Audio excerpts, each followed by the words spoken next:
In a small town on the outskirts of the state, there lived a young woman named Sarah. She was only 30 years old, but her calm face and gentle smile made anyone feel at ease around her. Sarah worked as an administrative clerk at a logistics company not far from her home. Her days were simple. Each morning, she would walk to the bus stop, and each afternoon, she returned the same way. Sarah was not wealthy, but she was content with what she had. On weekends, she often spent her time at the public library or sat quietly in the park, reading her favorite books while enjoying a warm cup of coffee. To her colleagues, Sarah was not someone who stood out. She was quiet, spoke only when necessary, but every word she spoke was polite and thoughtful. There was something different about Sarah. Her heart was easily touched by the suffering of others. One bright morning, as usual, Sarah walked toward the bus stop. The sun had just risen, and the small town was starting to bustle with morning activity. Sarah decided to stop by a small coffee shop on the corner of the street, a place she often visited. The shop was modest, with a few wooden tables and the inviting aroma of freshly brewed coffee. Sarah ordered her favorite coffee and sat in the corner of the room, opening an old novel she was close to finishing. But the peaceful atmosphere of the morning quickly changed when she heard loud voices coming from the entrance. A group of young men were speaking harshly to an old man who had just entered. The man wore a faded military jacket with a worn-out insignia on his chest. His hair was white, his steps slow, and his eyes weary. He looked like he simply wanted to buy a cup of coffee, but before he could even order, the young men began mocking him. "Hey, old hero, why don't you find a real job instead of begging here?" One of them laughed loudly, followed by the laughter of his friends. The old man said nothing. He just lowered his head, standing silently. The entire coffee shop grew quiet. Some customers glanced over, but dared not intervene. Sarah felt a tightness in her chest. Her hands trembled as she held her coffee cup. Tears slowly welled up in her eyes. She could not bear to witness such cruelty. Sarah knew this was no ordinary old man. The faded jacket and worn insignia spoke of a past filled with sacrifice. At his old age, this man did not deserve such treatment. But Sarah remained frozen in her seat, unsure of what to do. At that moment, something stirred deep within her, something urging her to stand up. For a few long seconds, Sarah remained frozen. Her heart pounded heavily, and her mind raced. The laughter of the young men echoed through the coffee shop, while the old veteran stood in silence, eyes cast down, weather hands gripping the edge of the counter. Sarah wiped the tears from her eyes. She could not sit still any longer. Summoning every bit of courage, she pushed her chair back and stood up. The sound of her chair scraping the floor drew the attention of the entire room. The young men paused and looked her way with mocking smiles. Sarah took a deep breath and walked slowly toward the counter. Her steps felt heavy, but her resolve was firm. She stopped beside the old veteran and looked at the barista behind the counter. "I will pay for his coffee," Sarah said softly, though her voice carried clearly in the now silent room. The old man lifted his head, slightly surprised. The young men laughed again, one of them sneering. "Oh, now the hero has a savior." Sarah turned to face them, her eyes wet but unwavering. "You may think this is funny," she said gently, "but this man has likely sacrificed more for this country than any of us here can imagine. He deserves respect." The room fell into an uneasy silence. The young men exchanged glances, but said nothing more. Perhaps they realized they had gone too far, or perhaps they simply did not expect anyone to stand up to them. Ignoring them, Sarah turned back to the old man. "Sir," she spoke kindly, "please, let me get you something to eat as well. You are welcome here." For a moment, the old veteran seemed lost for words. His eyes, once weary, now shimmered with gratitude. He gave a small nod. "Thank you, miss," he finally whispered. Sarah placed the order and guided the old man to a seat in the corner. As they sat, the young men quietly left the shop, their earlier arrogance now gone. The remaining customers returned to their conversations, though many of them glanced at Sarah with newfound admiration. As they waited for the food, Sarah introduced herself. The old man hesitated, but then shared his name. "I'm Robert," he said simply. They talked quietly. Robert revealed that he was a retired colonel, once commanding a respected unit in the military.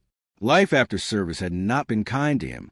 With no close family and struggling with health issues, he now lived alone in a small apartment on the edge of town. Sarah listened intently. The more she heard, the more her heart ached. She could not believe that a man who had once led soldiers in defense of the country could now be treated with such disregard. When the meal arrived, Sarah waited until Robert began eating. They talked a little longer. As time passed, Sarah noticed the old man's shoulders seemed to relax. For a brief moment, the heaviness in his eyes seemed to lift. Once they finished, Sarah insisted on walking Robert home. He politely declined at first, but seeing her sincerity, he finally agreed. As they stepped out of the coffee shop, the morning sun had risen higher. Sarah held onto Robert's arm gently, helping him with each step. Along the way, they continued to talk, and Sarah learned even more about the hardships Robert had faced in recent years. When they finally reached his modest apartment building, Robert stopped at the entrance. He looked at Sarah with deep gratitude. "You didn't have to do all this," he said softly. "But I wanted to," Sarah replied. "You deserve kindness, sir." Robert smiled, a small but genuine smile that spoke volumes.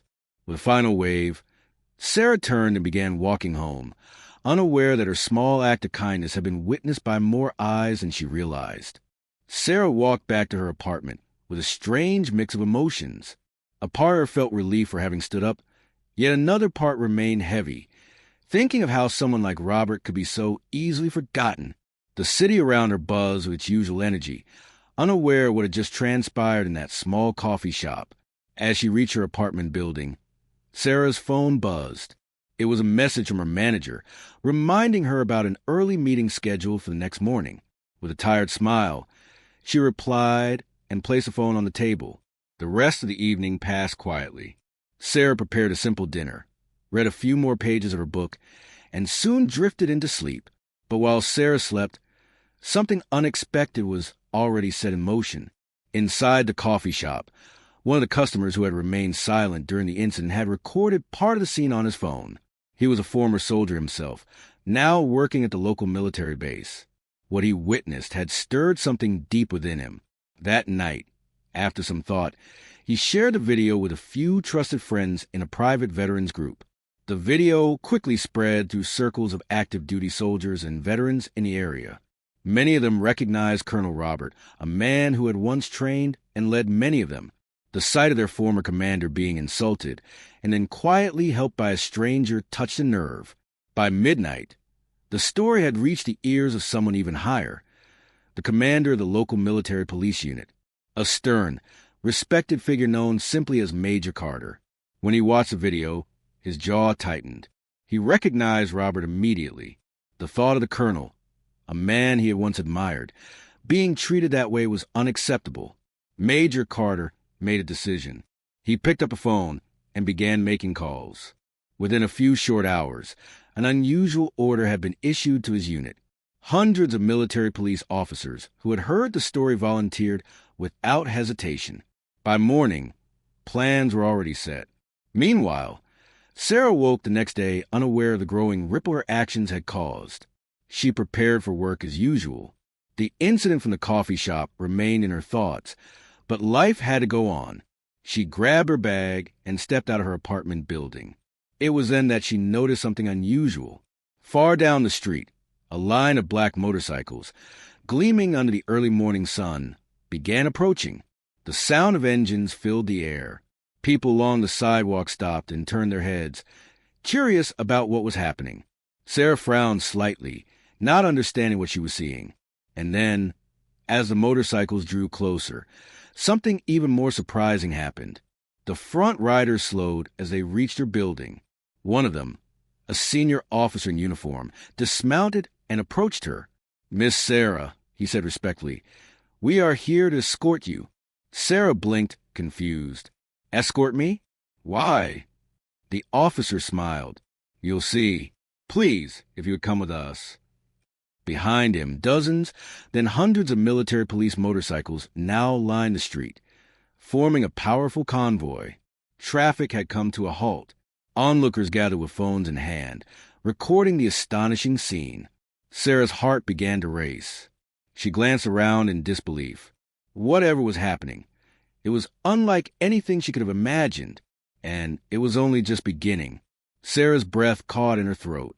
The officer's words echoed in her mind, but her feet remained frozen to the ground. Around her, the deep rumble of the military police motorcycles filled the street, vibrating through the air. Slowly, Sarah found her voice. "But why me?" she asked softly, her eyes wide with confusion. The officer offered a kind smile. "You'll understand soon enough. Please trust us." With that, he gestured toward a sleek black motorcycle parked at the front of the formation. It had a sidecar, polished and gleaming. Another officer stepped forward and carefully opened the sidecar door. Still overwhelmed, Sarah hesitated, glancing at the growing crowd of onlookers. Dozens of people stood along the sidewalks now, watching in amazement, cameras raised, whispering to one another. Realizing she had little choice, Sarah gathered her courage and stepped forward. The officer helped her into the sidecar and handed her a helmet. Her fingers trembled slightly as she fastened the strap. The officer nodded to the riders. One by one, the engines revved in unison, a powerful, commanding sound that made the entire street seem to pulse. And then the convoy began to move. With the lead motorcycle carrying Sarah, the long line of military police bikes stretched behind her, 2 by 2, their lights flashing. As they rolled through the streets, traffic stopped at every intersection. Police cars blocked side roads to clear their path. Pedestrians stood and stared, many pulling out phones to record the surreal sight. Sarah sat in stunned silence as the convoy escorted her through the heart of the city. She watched familiar streets pass by in a blur. Her usual mundane commute now transformed into a spectacle that left her both anxious and bewildered. At each corner, more bystanders appeared. Office workers came out of buildings. Store owners stood in doorways. Everywhere they passed, heads turned and whispers followed. Inside the sidecar, Sarah's mind raced. How could this be happening? What had she done to deserve this? Finally, the convoy turned onto the street leading to her office building. By then, the spectacle had drawn even more attention. News crews had already arrived, cameras rolling, capturing the dramatic procession. As the motorcycle slowed in front of her building, Sarah spotted her co-workers gathered outside, mouths agape, eyes wide with shock. Her manager stood among them, phone in hand, clearly recording the moment. The motorcycles came to a smooth stop. The lead officer dismounted and opened the sidecar door once more. With trembling legs, Sarah stepped out. The street was now filled with curious onlookers, the air buzzed with excitement and confusion. Before Sarah could speak, the officer gave her a small nod. On behalf of those who serve and those who have served, he said, his voice clear, "This is a small gesture of thanks." Sarah opened her mouth to respond, but the words caught in her throat. Her heart pounded. Around her, cameras flashed and voices murmured in awe. And then, through the crowd, a familiar figure began to approach. It was Robert. Sarah's breath hitched as she saw Robert step forward. He walked slowly but with purpose, his posture straighter than it had been the day before. Gone was the worn jacket from the coffee shop. Today, Robert wore his formal military uniform, perfectly pressed, adorned with medals that gleamed under the morning sun. Gasps rippled to the gathered crowd. Many recognized the significance of a uniform. It was not every day a decorated veteran appeared so publicly, especially one with Robert's stature. Sarah stood still, her heart racing, unsure what to do. Robert's eyes met hers, filled with warmth and gratitude. Despite the sea of onlookers, in that moment it felt as if only the two of them existed. When Robert reached her, he stopped and offered a sharp, dignified salute. For a split second, Sarah didn't move, stunned. But instinct quickly took over. Blinking back tears, she returned the gesture as best as she could. The gesture drew soft applause from the crowd, though many remained respectfully silent, sensing the gravity of the moment. Then Robert spoke. "Ladies and gentlemen," his voice resonated with surprising strength for a man his age. "Yesterday, in a simple coffee shop, I was reminded that kindness still lives among us. When others chose to mock, one person chose to act with courage and compassion. He turned to Sarah, his gaze unwavering. This young lady showed more honor and integrity in that moment than many will show in a lifetime, Robert continued. It is because of people like her that those of us who serve can still hold faith in the generations that follow. The applause grew louder now, genuine and heartfelt. Robert reached into his coat and pulled out a small box.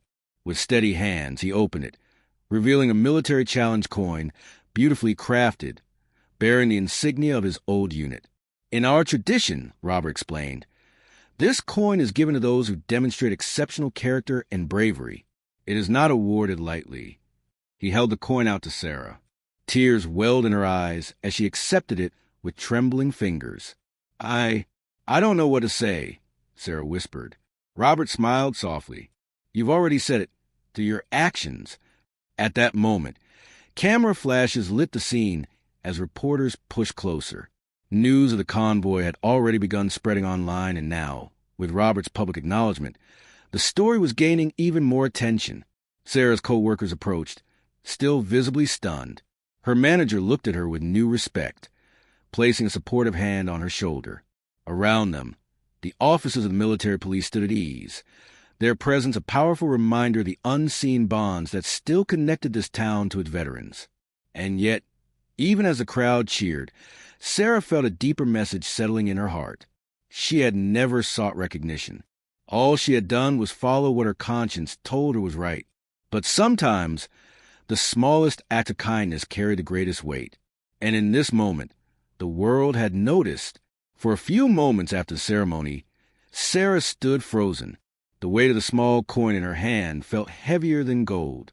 The surrounding applause faded into the background as her thoughts spun. Robert placed a reassuring hand on her shoulder, leaning in slightly. You may not realize it now, he said gently, but what you did meant more than words can express. Sarah swallowed hard, barely able to respond. The emotions welling inside her were overwhelming. Suddenly, the moment was interrupted by the rush of reporters closing in. Microphones and cameras were thrust forward. Questions tumbled out one after another. Miss Sarah, did you know who Colonel Robert was when you helped him? How do you feel being honored like this? Did you expect such a public response? Sarah blinked in surprise, glancing around as dozens of faces peered at her, eager for her words. Robert, ever composed, raised a hand to quiet the crowd. Please, he said calmly. Let her breathe. The reporters fell back slightly, though their cameras remained trained on the scene. Then, from the edge of the crowd, another figure approached. It was Major Carter, the stern yet kind officer who had led the military police escort. He walked up to Sarah and offered a respectful nod. I thought you should know, he said in a low voice. This convoy was entirely voluntary. Once word spread among the ranks, we had more volunteers than we could accommodate. Sarah's eyes widened. All of this just because of what happened at the coffee shop. Major Carter gave a small smile. It was more than just that. It was about reminding people that service, sacrifice, and decency should never be forgotten. You reminded us of that. Before Sarah could reply, her phone buzzed in her pocket. She pulled it out and gasped. Her social media feed was flooded. Videos of the convoy escort had gone viral. The footage of Robert presenting her with the challenge coin was already making headlines. Comments poured in, praising her courage and compassion. Friends from across town were sending her messages of shock and admiration. Some even mentioned that national news outlets had picked up the story. Sarah's legs felt weak. She sat down on a nearby bench, her head spinning. Her manager approached quietly, sitting beside her. I had no idea, he said softly. You've made us all proud. Sarah shook her head slowly. I never wanted this attention. Her manager gave a small chuckle. Sometimes the best actions speak louder than the loudest words. Robert stood a few feet away, speaking with the officers. He glanced over at Sarah and gave her an encouraging nod. In the hours that followed, the crowd slowly dispersed. The military police officers carefully escorted Sarah inside the office building, ensuring she was shielded from the growing number of reporters gathering outside. Inside, Her co-workers buzzed with excitement. Some greeted her with hugs. Others looked at her with wide-eyed admiration. Sarah sat at her desk, the challenge coin resting in her palm. She traced its edges with her fingers, her mind still trying to process the morning's events. And even then, she had no idea how far the story would reach by nightfall. By late afternoon, the buzz in Sarah's office showed no signs of slowing. The phones rang constantly. Reporters still gathered outside, and social media was flooded with new clips and articles every hour. Despite the whirlwind, Sarah remained quiet at her desk, her gaze often drifting to the small coin resting before her. The weight of the morning's events still hadn't fully settled in. Around 3 o'clock, her manager approached with a concerned look. "Sarah," he said gently, "there's someone here to see you." Sarah looked up, puzzled. Before she could ask, the door to the office opened again. This time, it was a sharply dressed man in a suit, accompanied by 2 uniformed military officers. The room grew silent as they entered. The man stepped forward and extended his hand. "Miss Sarah," he introduced himself, "I'm Deputy Mayor Collins. On behalf of the city, I wanted to personally thank you for what you did." Sarah rose to her feet, shaking his hand hesitantly. I really didn't do anything special," she said softly. Collins smiled. "That's where you're wrong. You reminded us all of something important. Acts of compassion, especially toward those who serve, are what bind a community together," one of the military officers beside him added. "Colonel Robert's story has traveled far beyond this town today. Veterans groups across the country are talking about it. We receive messages from Washington. There's even talk of honoring you at a national level." Sarah's eyes widened. "But I didn't do it for recognition." "We know," Collins replied kindly, "and that's exactly why it matters so much." The conversation was interrupted by another sudden development. A staff member rushed in, holding a tablet. "You need to see this," he said.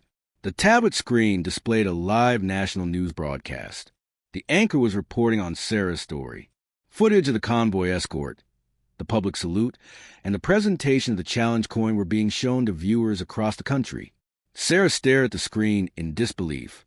Her simple act of kindness, born from a moment of compassion, had become a national headline. By evening, messages from strangers began flooding her inbox. Veterans, families of soldiers, and everyday citizens wrote to thank her, sharing how her story had touched them. One message in particular caught her eye. It was from a young soldier stationed overseas. "I watched what you did," the message read. "It reminded me why I chose to serve. Thank you for showing the world what respect and kindness look like." Tears welled in Sarah's eyes again. As the sun set over the city, Sarah finally left the office, escorted once more by officers to ensure her privacy. The streets were quieter now, but the story was still spreading. At home, Sarah sat by her window, staring at the stars. The coin rested in her palm again, its cold surface a constant reminder of the day's events. She didn't know what tomorrow would bring, but in her heart, she felt something had changed, not just in the city, but in herself. A single act of kindness, done without expectation, had rippled outward in ways she never could have imagined, and it was only the beginning. The night air was cool and crisp. Sarah had barely touched her dinner, her thoughts still swirling from the events of the day. She sat by her window, the small challenge coin resting on the table beside her, its polished surface catching the soft glow of her lamp. Just as she reached to close the curtain, a knock echoed from the door. Startled, Sarah rose and cautiously approached. Through the peephole, she saw a familiar figure standing in the hallway. It was Robert. Without hesitation, she opened the door. "Colonel," Sarah greeted softly, still unsure whether to call him by his title or by name. Robert offered a gentle smile. He wore a simple coat tonight. No uniform, just a man at ease. "May I come in for a moment?" he asked kindly. "Of course," Sarah replied, stepping aside. Robert entered, taking in the modest apartment with an approving nod. "This suits you," he said warmly. "Simple, honest." Sarah blushed faintly. "It's nothing fancy." Robert's gaze drifted to the coin on the table. "You kept it close," he observed. It means more than I can say, Sarah admitted, her voice low. They sat together, a quiet moment passing between them. Then Robert spoke. I wanted to tell you something in private, he began. Something that isn't for cameras or headlines. Sarah listened intently. When I left the service, Robert continued, I carried a great weight. Many of us do. You see, it's not the battles we fight on the field that haunt us. It's what happens after. The feeling of being forgotten, of becoming invisible. His voice grew softer. Yesterday, when those young men mocked me, for a moment, I believed that perhaps they were right, that my time had passed, that I no longer mattered. Sarah's eyes brimmed with tears. But then you stood up, Robert said, meeting her gaze. And in that single moment, you reminded me and countless others that dignity doesn't fade with age or uniform. You restored something in me I thought was lost. Sarah struggled to speak, her throat tight with emotion. You didn't have to come, she whispered. Robert smiled gently. Yes, I did. Not for me. For you. So you would know that what you did mattered. He reached into his coat and produced a small, folded letter. This is from my old unit, he explained. Men and women scattered across the country now. They wanted you to have it.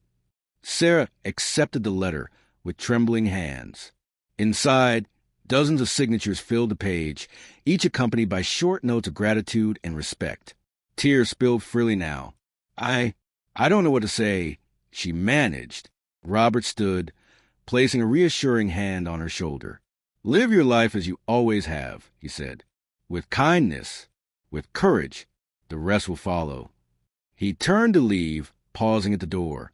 And Sarah, he added with a knowing smile, tomorrow may be another whirlwind. But remember, you are not alone. With that, he tipped his hat and stepped into night. Sarah remained by the door, heart full, watching as the figure of the old soldier disappeared down the hallway. The stars above shone brighter somehow, as if the universe itself had quietly acknowledged what had transpired. Morning light filtered through the curtains, waking Sarah gently from a restless sleep. The events of the previous day still lingered in her mind, vivid and surreal. For a long moment, she simply lay there, trying to gather her thoughts. Eventually, she rose and prepared for the day, her movements slow and deliberate. Part of her hoped things would have calmed down, that life might return to its simple routine. But as soon as she opened her phone, she knew that was not the case. Her notifications had exploded overnight. Messages from strangers across the country continued to pour in. Veterans groups, military families, news outlets, all reaching out to express their admiration and support. One message stood out. It was from a National Veterans Foundation. They had extended an official invitation for Sarah to attend a special gala in the coming weeks, where she would be recognized alongside decorated veterans for her act of compassion. Sarah stared at the screen, stunned. Before she could process it further, her phone rang. It was her manager. Sarah, his voice came warmly through the line. I just want to give you a heads up.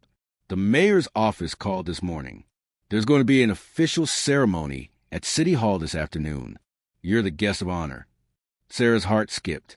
I don't know if I'm ready for all this. Her manager chuckled softly. I don't think anyone ever is. But you've handled everything with grace so far. After they hung up, Sarah sat for a while in silence. The weight of everything felt heavier today.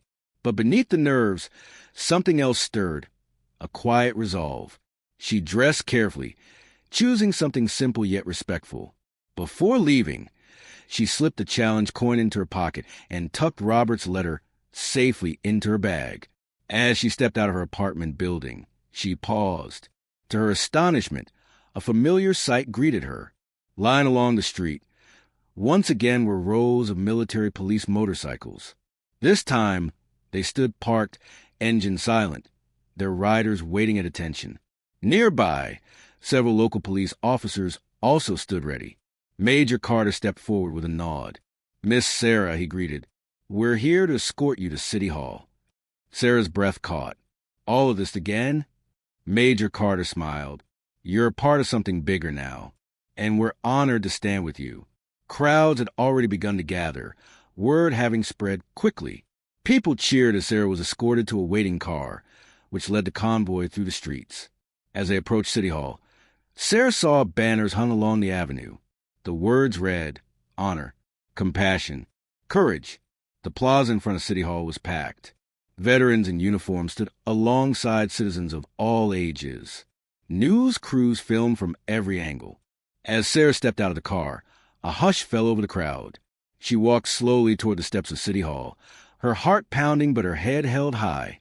On the stage stood the mayor, city officials, and most prominently, Robert himself, in full uniform once more. When Sarah reached the stage, Robert met her with a proud smile. "You kept your promise," he whispered. She nodded, eyes glistening. The mayor took the podium. "Today," he began, "we honor not only a veteran's service, but also the simple, powerful act of human decency that reminded us all of what true character looks like." As the ceremony unfolded, Sarah listened in humble silence. Speeches were given, honors presented, and though she felt overwhelmed by the attention, one truth settled deep in her heart. Sometimes, the smallest choices, a single moment of courage, an act of kindness, could reach farther than one ever imagined. The ceremony neared its peak. The mayor stepped aside, and Robert approached the podium, his movement slow but dignified. The plaza fell silent. He looked over the crowd, his gaze firm yet warm. "For most of my life," Robert began, "I wore this uniform. I led soldiers, faced battles, and served my country with pride. But yesterday, I was reminded that courage does not always come from the battlefield." He turned slightly, meeting Sarah's eyes. "It comes from moments when one chooses to stand up for what is right, when one chooses compassion over comfort. That is the courage this young woman showed. And for that, I will forever be grateful." The crowd erupted into applause. Veterans saluted. Many in the audience wiped tears from their eyes. Robert reached into his coat one last time and pulled out a small velvet box. Inside was a silver pin in the shape of an eagle, a rare insignia awarded by his former unit for acts of exceptional moral courage by civilians. With steady hands, he stepped toward Sarah. "It is with great honor," he said, voice steady, "that I present this to you." The plaza held its breath as Robert pinned the insignia to Sarah's jacket. The applause that followed was thunderous, echoing through the streets. As the ceremony concluded, reporters swarmed the stage, but Sarah, overwhelmed, politely excused herself. Robert followed. They stepped into a quieter hallway inside City Hall. For a moment, the noise faded behind them. "I still don't understand why all this," Sarah said softly, looking down at the pen. Robert smiled. "Because sometimes the world needs a reminder," he replied. "A reminder that decency matters. That kindness is power. You gave us that, Sarah." She looked up at him, her voice trembling. "I just did what anyone should have done. And that," Robert said, "is why it meant so much." They stood in quiet understanding for a while. Then Robert reached into his pocket one final time and handed Sarah a folded piece of paper.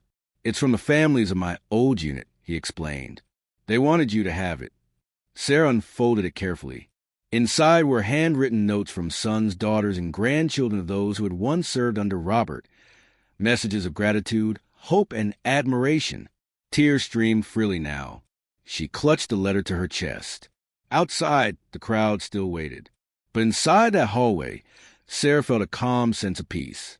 As Robert prepared to leave, he paused and looked back at her. "Remember this," he said quietly. "The smallest acts can change the world.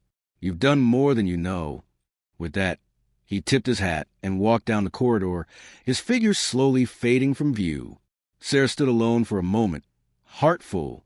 She took a deep breath, wiped her tears, and stepped back into the light. The cameras flashed. The crowd cheered. But in Sarah's heart, it was never about the attention. It was about something far greater. A lesson learned, a kindness shared, and a legacy that would live on far beyond this day.